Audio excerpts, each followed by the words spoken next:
Yeah, good morning Katapag Jelly Katapag pag-usap ang buntag ka gipasalig karon sa agang sekretaryo sa Department of Public Works O sabay gipasalig. kani mabayaran. Kani Sekretaryo din ang binisaya sa sekretary. Ano? O sa Tagalog ang, na, kalihi man. so ang binisaya karon ko kadungog basta sekretaryo na tas ug babae sekretarya no. Oh, muna. Okay kay kaniyang iya atong unsa tay term ni Benji sa treasurer katropag Pangos panalapi. pangos panalapi basta treasurer. Ano? Maora ning kuan ba brief tapsatin. So katropang Benji kisa may yang gipasaligan dito.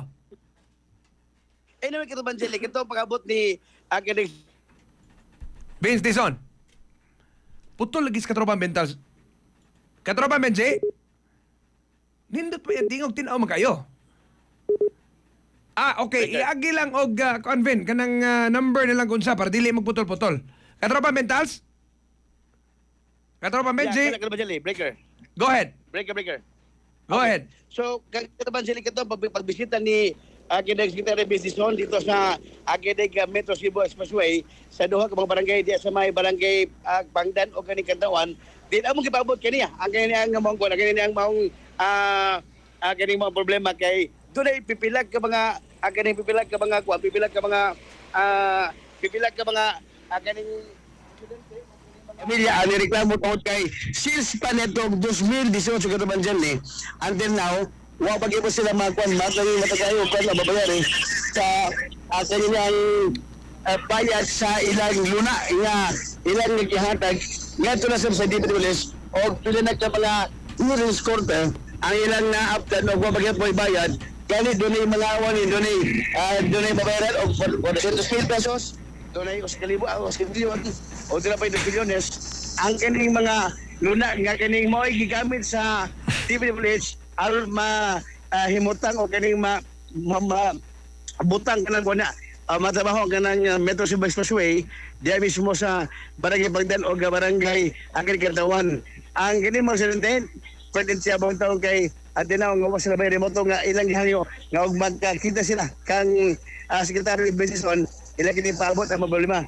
Since wa man sila magkita Katapag Jelly mo to nga ang mga bisagom sa media yang sa press conference o kining ambush interview condition dito sa site sa barangay Kantawan dito mo gipunta na siya kung doon ay mga kining nireklamo about the right of way sa maong proyekto sa Metro Cebu Expressway kay wa lagi mabayari so yung tibag mato ba niya nga idabaho na sa DPWH gani niabot na siya bota na gani mo problema o mato ba niya nga ang tanan nga mga dunay baleron o katong baleron sa DPWH mabayaran gini o mag-compensate kita tanan ang ganang pamilya o yung ipasali ka na Banjeli nga ang ganang dili o balaka ang pamilya kay ang DPWS wa makalimot sa maong kuhan kini maong ilang tulubagon sa kani mga pamilya nga Kanos aman bayran sa giingon kay okay man ang bayran ang problema kanos nya na settle na bagyod.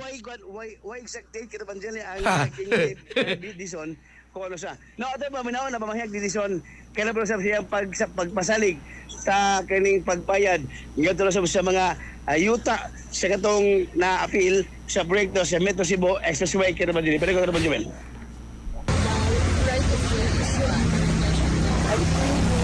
I think we already got the rights of possession because we already expropriated the areas. I was briefed today by RD and no RD now. So okay na. We will compensate. But we have to expropriate it. But everyone will be compensated. I can assure the families that we will make sure that they are compensated for the right. Sir, the bank building takes more than 100 days. Yes, that's why we now have to double the equipment. So it will now take half of that. Ang equipment, sir, dalawa. We add one more.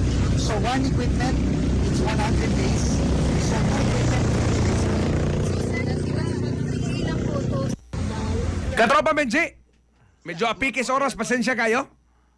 Mo to Katapag Jelly ang pamahayag ni Dison sayang pasalig ka sa aginay pamilya nga katong wa pa mabayaran sa karon since 2018 ang until now, mabot na sa 8 ka tuig kita man siling babayan kini maong nga kuan kini maong mga pamilya ha nga alang silang bahin sa yuta nga gipalit sa gobyerno nga gigamit sa DPWH about aning Metro Cebu Expressway kada man dili.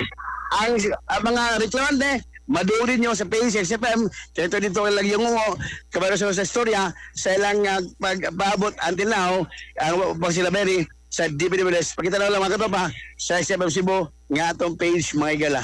Mga katropa, mga itong mga report nga hipos kiyosop sa ganing update sa DPWS kalabot na aning maong nga kuwan kining maong pagbayad dito ba sulod sa walog adlaw o dili pasalig nga pagabayaran sila.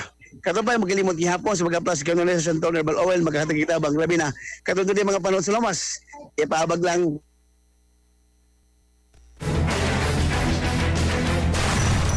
Potol, salamat kay Katropang Benji. Medyo apikis oras Katropang Tinere. Di sa kay kung magdugay. Mikan kay schedule mag check up kung